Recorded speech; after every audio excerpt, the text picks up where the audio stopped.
Hi, I'm Mike from 1A Auto. We've been selling auto parts for over 30 years.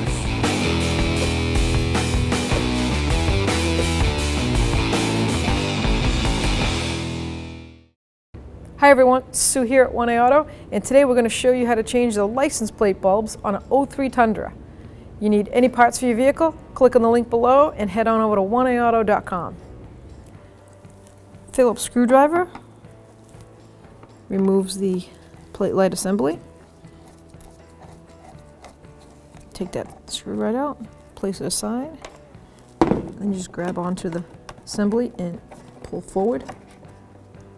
See the lip? And then you've got your connector in the back here. They don't give you much of a harness to push on it, but right there I'm going to just literally twist the assembly and turn it off.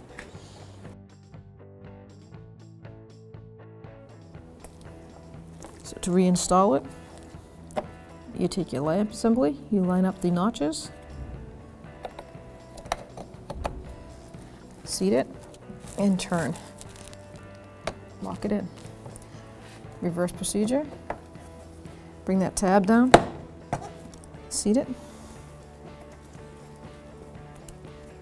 Take your screwdriver with the Phillips screw on it. Line it up.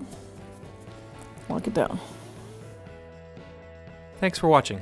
Visit us at 1aauto.com for quality auto parts, fast and free shipping, and the best customer service in the industry.